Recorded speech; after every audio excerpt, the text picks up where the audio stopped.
Assalamualaikum warahmatullahi wabarakatuh. Halo halo semua. Pada video kali ini kita akan membahas rangkuman materi tematik kelas 6, tema 6 subtema 1 tentang masyarakat peduli lingkungan. Oke, sebelum kita mulai, mari kita sama-sama berdoa. Bismillahirrahmanirrahim. Oke, pada materi kali ini kita akan membahas mata pelajaran IPA, PPKN, Bahasa Indonesia, IPS, dan SBDP.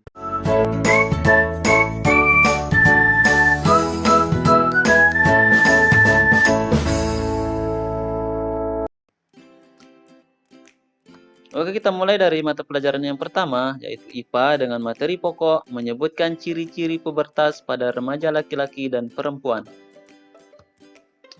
Menurut semua, pubertas merupakan peralihan masa anak-anak ke dewasa, disebut juga dengan masa remaja. Pada masa pubertas terjadi beberapa perubahan yang mencakup perubahan fisik, psikis, dan pematangan fungsi seksual. Perubahan pada masa pubertas disebabkan karena adanya perubahan hormon pada tubuh remaja tersebut. Pertumbuhan dan perkembangan pada masa pubertas berlangsung secara cepat. Masa pubertas dialami manusia pada usia sekitar 12 sampai 17 tahun. Awal pubertas setiap anak berbeda-beda atau tidaklah sama. Ciri-ciri pubertas pada remaja perempuan antara lain tumbuhnya rambut halus pada ketiak dan alat kelamin, suara jadi melengking, payudara membesar, dan pinggul membesar.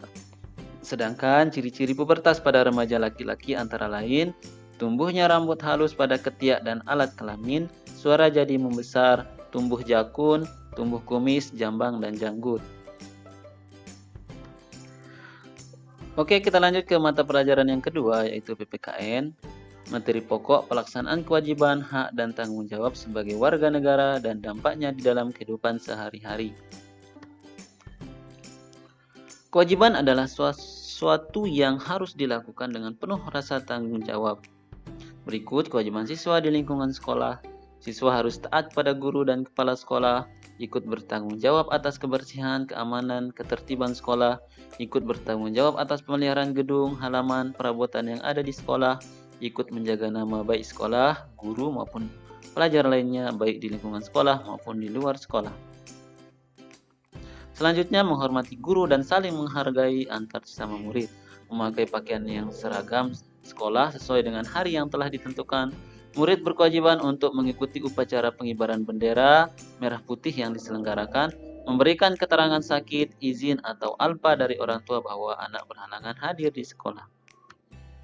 Kewajiban siswa di lingkungan rumah antara lain kewajiban belajar, kewajiban membantu orang tua, dan kewajiban menjalankan perintah agama.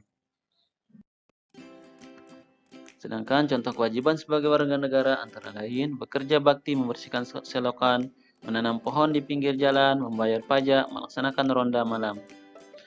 Kewajiban sebagai warga negara dalam kehidupan sehari-hari antara lain kewajiban untuk menaati peraturan, kewajiban untuk menghargai orang lain, mewujudkan dan memelihara ketertiban, keamanan, keindahan, dan kebersihan. Upaya pemerintah dalam mencerdaskan bangsa antara lain mewajibkan warga negara untuk mengikuti pendidikan dasar 9 tahun, memperbaiki fasilitas pendidikan, misalnya memperbaiki gedung-gedung sekolah yang rusak, memberikan bantuan buku gratis, dan menyediakan pengajar-pengajar atau guru yang profesional. Kemerdekaan Indonesia merupakan anugerah Tuhan Yang Maha Esa yang harus disyukuri. Kewajiban mengikuti pendidikan dasar. Belajar dengan sungguh-sungguh merupakan salah satu kewajiban sebagai warga negara. Kewajiban mengikuti pendidikan dasar bagi setiap warga negara Indonesia ditegaskan dalam Undang-Undang Dasar Negara Republik Indonesia Pasal 31 Ayat 2, bunyi Pasal 31 Ayat 2 Undang-Undang Dasar Negara Republik Indonesia tahun 1945, yaitu setiap warga negara wajib mengikuti pendidikan dasar dan pemerintah wajib membiayainya. Upaya pemerintah memperbaiki pendidikan di negara kita. Kewajiban warga mengikuti pendidikan dasar 9 tahun, memperbaiki fasilitas pendidikan, misalnya memperbaiki gedung-gedung sekolah yang rusak, memberikan bantuan buku gratis, dan menyediakan pengajar-pengajar atau guru yang profesional.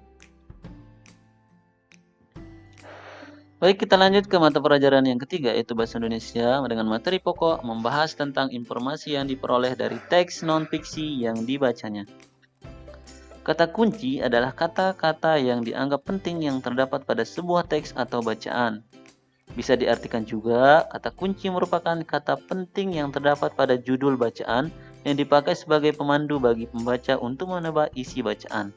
Teks non-fiksi merupakan teks yang dibuat berdasarkan kenyataan yang sebenarnya, sesuai dengan realita, tanpa mengada-ada atau dengan kata lain hal-hal yang benar terjadi di dalam kehidupan. Contoh karangan yang termasuk teks non-fiksi adalah laporan, karya ilmiah, artikel, dan skripsi. Ciri-ciri karangan non-fiksi antara lain, biasanya teks non-fiksi berupa tulisan ilmiah atau ilmiah populer, diantaranya artikel, skripsi, makalah, dan yang lain-lain. Teks non-fiksi bertujuan untuk mencapai taraf objektivitas tinggi dan menarik perhatian pembacanya. Berupa penyeruan, nalar pikiran para pembacanya, memiliki bahasa yang bersifat denotatif dan tidak bersifat ambigu. Cara mencari kata kunci pada sebuah teks non-fiksi antara lain, kita cari kata yang diulang-ulang beberapa kali dan dalam bacaan tersebut. Kita cari kata kunci di dalam setiap ide pokok paragraf. Biasanya ide pokok paragraf berada di dalam kalimat utamanya. Kata-katanya mendapat pengganti di kalimat lain. Oke, kita ke materi tentang poster. Poster adalah plakat yang dipasang di tempat-tempat umum. Contohnya di gambar di sebelah ya anak-anak semua. Poster umumnya berisi gambar, pesan, atau informasi tentang suatu topik bagi para pembacanya. Unsur-unsur dalam pembuatan poster antara lain judul. Judul harus singkat, padat, dan jelas. Yang kedua, informasi atau isi. Isi poster berisi penjelasan tentang judul poster. Yang ketiga, gambar. Gambar membuat poster menarik dan memperjelas isi poster. Dan yang terakhir, sumber atau daftar pustaka. Informasi dan gambar dapat berasal dari berbagai sumber seperti buku dan internet. Baik anak-anak semua, kita lanjut ke materi yang keempat dengan mata pelajaran IPS. Memahami makna proklamasi kemerdekaan dan mempertahankan kemerdekaan. Proklamasi berasal dari kata proklamatio dari bahasa Yunani yang memiliki arti pengumuman resmi kepada seluruh rakyat. Pengumuman yang dimaksud adalah pengumuman yang berhubungan dengan ketatanegaraan. Proklamasi kemerdekaan Indonesia pada tanggal 17 Agustus 1945. Teks proklamasi disusun oleh Insinyur Soekarno, Dr. Muhammad Hatta, dan Mr. Ahmad Subarjo. Teks proklamasi ditulis tangan oleh Insinyur Soekarno dan diketik oleh Sayuti Melik. Teks proklamasi Indonesia ditandatangani oleh Insinyur Soekarno dan Dr. Andes Muhammad Hatta atas nama bangsa Indonesia. Pengusulan penandatangan teks proklamasi oleh kedua tokoh tersebut oleh Soekarno. Berapa makna proklamasi bagi Indonesia? Antara lain, sebagai titik puncak perjuangan bangsa Indonesia. Yang kedua, menjadi pernyataan de facto. Yang ketiga, menaikkan martabat bangsa Indonesia. Dan yang keempat, tonggak sejarah bagi bangsa Indonesia. Dan yang terakhir, bisa memulai perjuangan sebagai negara baru. Berapa upaya yang dapat kita lakukan dalam mengisi kemerdekaan? Antara lain, khidmat ketika mengikuti upacara bendera, berani dan percaya diri menjadi petugas upacara bendera, mematuhi tata tertib yang berlaku di sekolah maupun kelas, belajar dengan giat dan rajin, aktif dalam kegiatan pramuka, OSIS maupun Paskibra, berusaha menjaga nama baik sekolah, berusaha mengatur waktu sebaik mungkin, aktif dalam setiap kegiatan yang baik di masyarakat. Selanjutnya, patuh pada perintah dan nasihat orang tua dan guru, selalu berusaha melaksanakan perintah yang diberikan orang tua maupun guru, saling menghormati dan membantu satu sama lain, tidak mengejek dan membeda-bedakan dalam berteman. Baik anak semua, kita lanjut ke materi pelajaran yang terakhir yaitu SPDP dengan materi pokok memahami interval nada. Interval merupakan sebuah jangka atau langkah dari nada ke nada lainnya. Interval selalu dibatasi oleh dua nada. Nada pertama disebut nada pangkal, nada kedua disebut nada selang. Berikut ini beberapa nama interval nada, antara lain prim adalah interval nada dari nada satu ke nada yang sama. Contoh jarak nada dari do ke do. Sekon adalah interval nada dari nada satu ke nada kedua di atasnya maupun di bawahnya. Contohnya do ke re. Terce adalah interval nada dari nada satu ke nada ketiga. Contohnya do ke mi. Quart adalah interval nada dari nada satu ke nada keempat. Contohnya do ke fa. Quin adalah interval nada satu ke nada kelima. Contoh do ke sol. Sec adalah interval nada satu ke nada keenam. Contoh do ke la. Septim adalah interval nada satu ke nada ketujuh.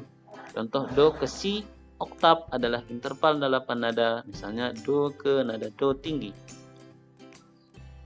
Lagu Aku Cinta Lingkungan ciptaan dari Uli Hari Rusadi memiliki birama 2/4 dengan tempo agak cepat dengan nada rasa do. Lagu Mariam Tomang merupakan lagu daerah Tapanuli yang diciptakan oleh Guru Nahum Situmorang. Nada dasar lagu ini adalah do.